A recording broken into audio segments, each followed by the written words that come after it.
going to bring them up. 1, 2, 3. Welcome to the stage. It's Lee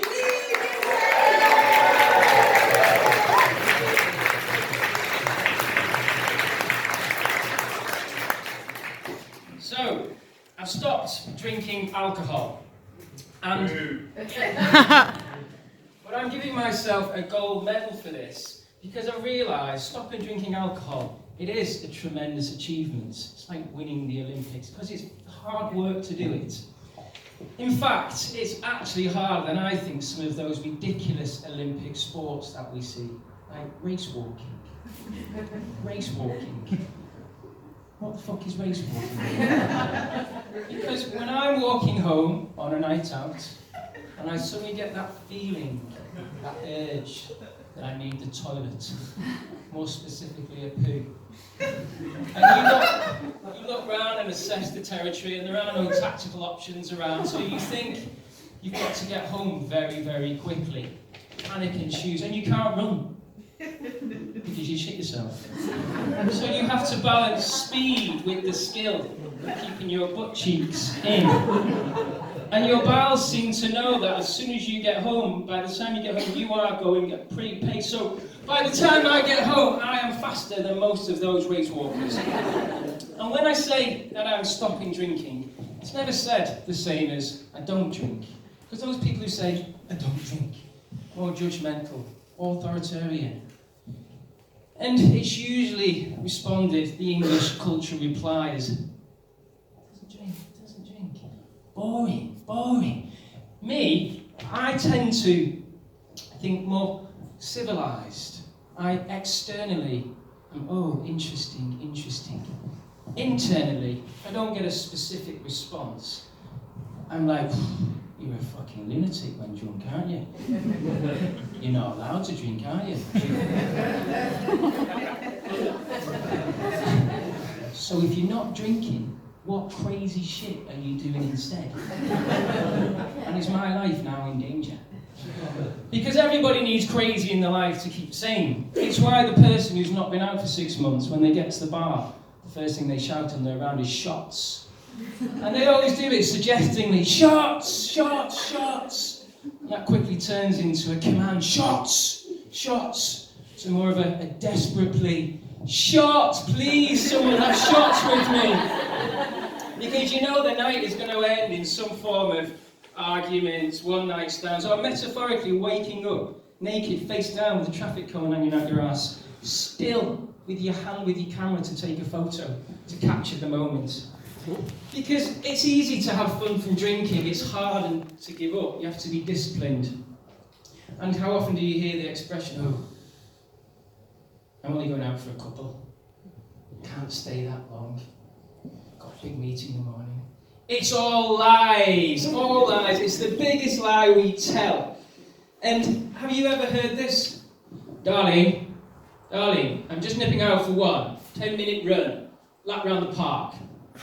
4 hours later, fucking hell, darling, I decided to run a marathon instead. Never heard it. No.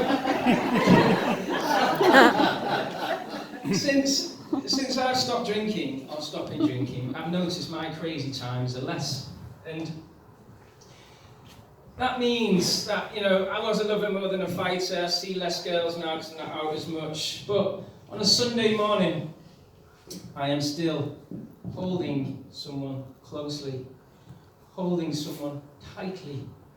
It's a 6-foot Cuban man named Juan. Because I'm learning salsa. Any heterosexual men in here ever danced with a man before? For an hour. How do you think you do it? Because there's a man code. No fucking eye contact. And the first time I went round, within 5 minutes I'm doing a bit of a warm-up, and then within 5 minutes, Juan, he's got me in this tight embrace. And I must admit, I wasn't mentally prepared for it. And my mental health just went a little bit, and I remember my inner voice, who I called Trevor, just shouting at me, going, "Bruv, what the fucking hell is going on here, bruv?" And as I'm dancing with Trevor, not Trevor, as I'm dancing with dancing with Juan. Trevor's getting agitated. He's going, bruv, why the fuck, are you dancing with a man on your own in this house? Are you fucking going gay or what, bruv? And I'm carrying on dancing with Juan. I'm going, no, Trevor, I just think Latin girls. Fucking Latin girls, you said you want to try something new. I'm like, yeah, I did, Trevor, but just not men. A man? What the fuck? A man? And I look round, and Juan's got his eyes shut himself, because that's his man code. And then I find out from salsa it's because he was actually being a lead. You got to feel from being a leader. That's what happens in salsa. And the very next week I went round, and Juan knocks on the door. Goes at the door, he's like, Orale, banga, come in. So I goes in, Juan's very excited, and I'm looking at him, and he's like this, Lee. And he's dressed in this white t-shirt and these red short hot pants. And I'm looking at him going, fuck, and then straight away Trevor's like, what, bruv, what the fucking hell is going on here? He's gonna be manskin on manskin, bruv. You got to start drinking again, bruv. So I'm looking at Juan, and Juan said, Lee, esta mañana, necesito hablar con my friend. And in walks in this Colombian tanned Shakira lookalike called Rosa, because Juan had told me that you had to, in order to be in salsa, you have to be a good leader to be a man. And I'm looking at Rosa, and I'm looking at Juan, and I must admit, I had all these thoughts coming over me going, this is going to be the future mother of my children. I've got Trevor in my ear going, fucking hell, bruv, that line's a right sort, you're going to fuck this right up, bruv. And as I'm looking at Rosa, who's like this, and I'm looking at Juan, who's like this, I must admit, the first thought, my automatic thought was it felt safer in the arms of Juan. And I only wanted to dance with Juan.